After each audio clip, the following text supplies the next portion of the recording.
This video is all around learning how to manage and actually eliminate and avoid conflicts. Now, this is something I learned the hard way.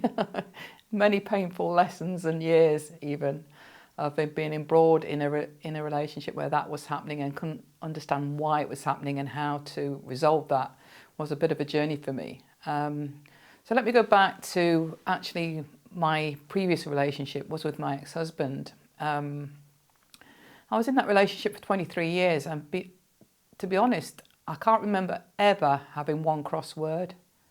I can't remember us having any sort of angry exchanges or conflicts. I mean, yes, there was, sometimes there was a bit of hurt on the back of some word being said or what have you, but on the whole, there was never any out and out arguments.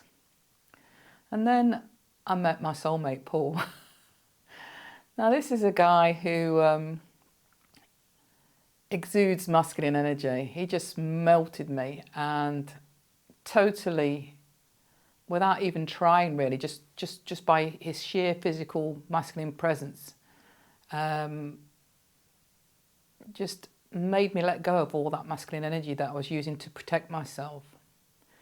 And it was so great. It was so great to feel alive. It was so great to feel fulfilled finally, and so great to feel that passion and intimacy that I've been craving in a relationship, which I didn't have with my ex-husband. And that's no disrespect to him, because I realised now, had I had these skills, then I could have equally had as much passion and as much intimacy with him as what I've now got in my soulmate relationship with Paul.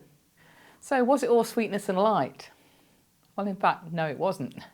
In our first 3 years or so, we had regular conflicts, and at least every 3 or 4 weeks we'd have a major fallout. And I thought, well, never had any of this with my ex-husband. It must be Paul's fault, right? Wrong.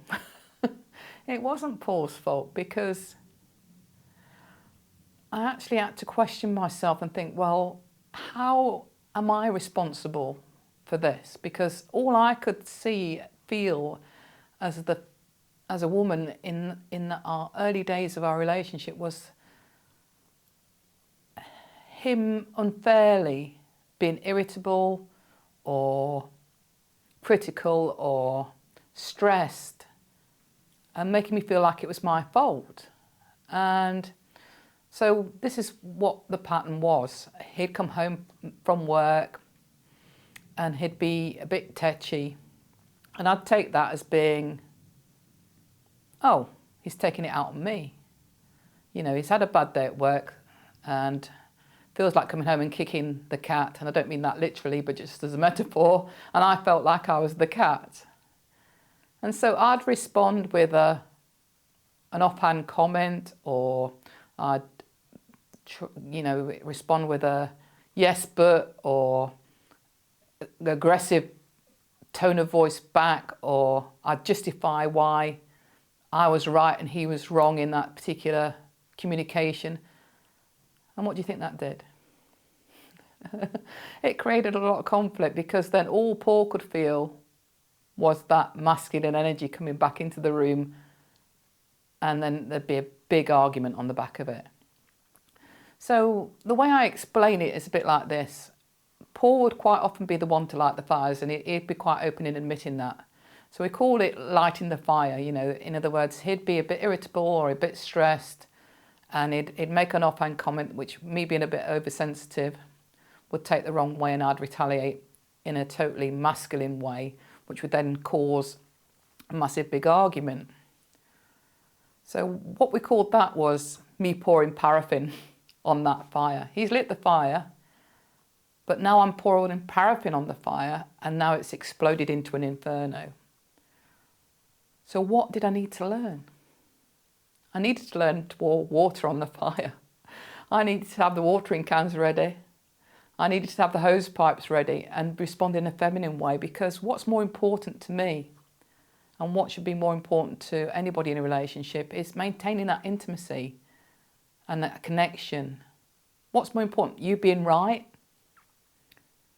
or you having that connection, you having that intimacy. And for me, it was being the feminine person that I know I truly am and wanting that intimacy and that connection maintained. So it was all about how to respond in a feminine way, and that is not being afraid to be vulnerable.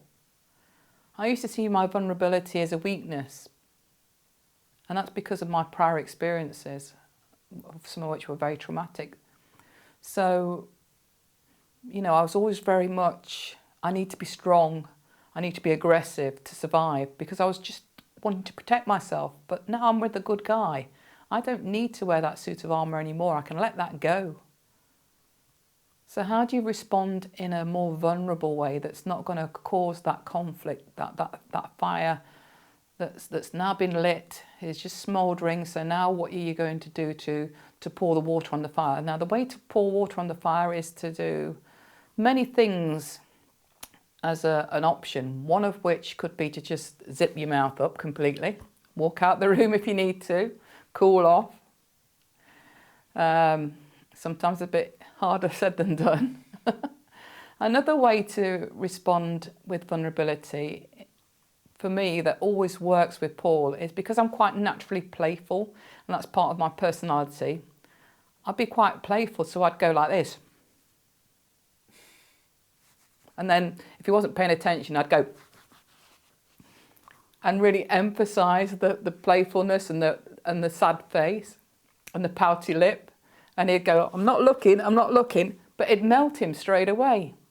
And believe it or not, that then creates that intimacy back, because he'll be far harder on himself than you ever could be had you had that conflict. He'd instantly feel, gosh, what a bee I was to her just now. And he might not necessarily say the words, I'm sorry. Sometimes that isn't always forthcoming, at least not straight away. That could still come a bit later on down the line. But you'll know by his actions. You'll know by his starting to creep round you a little bit. You'll know by his gestures that he is sorry. And you wouldn't have had that had you retaliated by pouring paraffin on the fire.